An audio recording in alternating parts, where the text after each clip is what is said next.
So first of all, you need a question to search. And so here's my question. Do e-cigarettes help current smokers who have tried to quit before finally succeed in quitting? So there's several concepts here that I'm going to go search on. This is what my keywords are going to look like. I have 3 concepts: e-cigarettes, smoking cessation, and quit attempts. I'm using Boolean here, the ands and the ors, because first of all, for e-cigarettes, I want synonyms. So it could be e-cigarette or it could be electronic cigarette. I have electronic cigarette in quotations because I want that to come back as a phrase. I don't want electronic one place and cigarette someplace else. It has to come back as electronic cigarette. I have an asterisk at the end because I'm going to capture the plurals. The article might say e-cigarettes or it might say e-cigarette. So I want to capture all those instances of that. Then I am anding it, crossing it with smoking cessation. I want that in quotes because that has to be a phrase. And then I'm anding that set again to a very specific idea of quit attempts. Have these smokers tried to quit before? So quit attempt is in quotation marks. There's an asterisk because it could be attempted, attempting, attempts. So I'm getting any kind of ending that comes with that. So those are my 3 concepts that I'm going to search on. So the first place I'm going to go then is to Medline with full text. When you come here, this is the Global and Community Health Subject Guide. And the first thing we're going to click on here is Medline with full text. You can see that this is the advanced search screen already. There are 3 boxes for each of your concepts, and they use Boolean terms. Here are the ands, which are going to combine the sets and make them smaller. And up here, I want all the synonyms for each concept. So I'm going to start with electronic cigarettes with an asterisk, right? Or it could be e-cigarette, asterisk. It's also giving me some other suggestions for terms, but I'm just going to limit it to this. The next thing I'm looking for is smoking cessation. And that's going to come back as a phrase.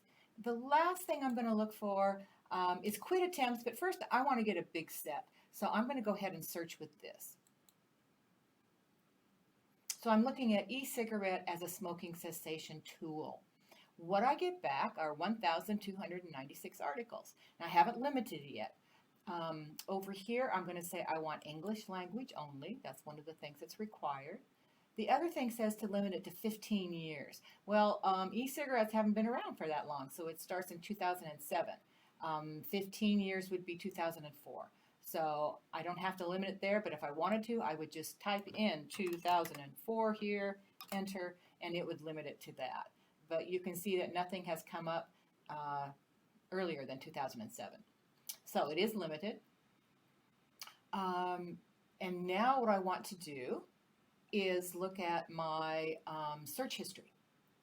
So here's a thing that says search history. I can click on that, and then everything that I have searched comes up.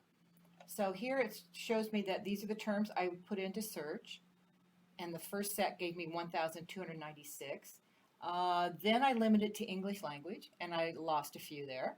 And then I tried to limit it by date, but that stayed the same. Okay, so this is the search history. Part of your assignment is to print this search history, and there's a print button right here. You print it, and it says this is your search history. Okay.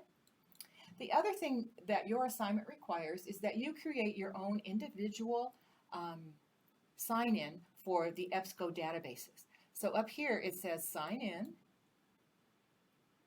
and this is different from your Mason sign-in that you would do if you were off campus and you have to validate yourself.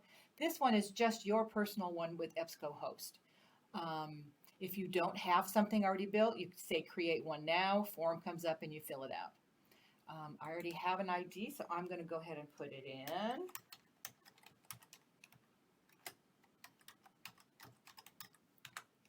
The password is always a pain. There. So now I'm going to go ahead and sign in, or try to sign in.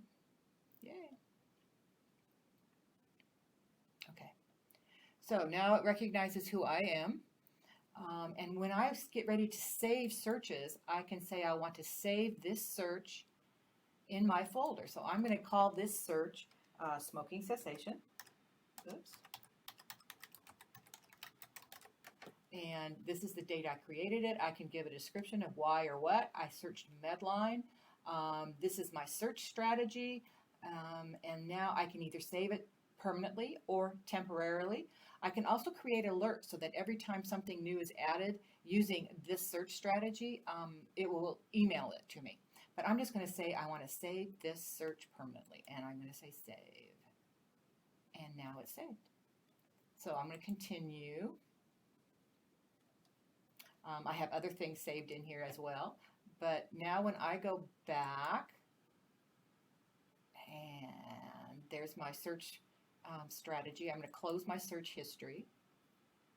Okay, the next thing I have to do is I have to find 2 systematic reviews. So what I can do is just type in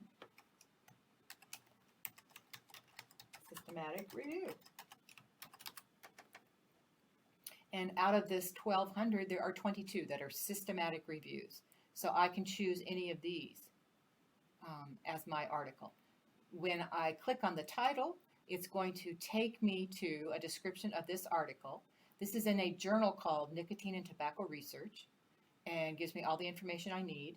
To actually pull up the full text, I'm going to use the Mason link, which will take me out to where the article is in full text. One of the things I can do while I'm in here is use this site to format it in APA format. And by copying this, I have at least a place to start with APA format. Be sure and check it because it's not always right. Okay. The other thing that I need to do for this assignment is to find research articles in 3 different journals. So of these 1,227, that will be very easy to find. The way to identify a research article is to, for example, click on this title, look at the abstract. This is not a good example. Let's go back. You want to click and look at the abstract. If the abstract has methods, results, conclusions in it, that means it's a research article. And that's one way you can identify that. And it's pretty easy to identify the name of the journal where it says source, so you can have 3 different articles. So this is, I think, is the easiest way to complete this assignment. You can email me with questions. My name is Kathy Butler. Thanks.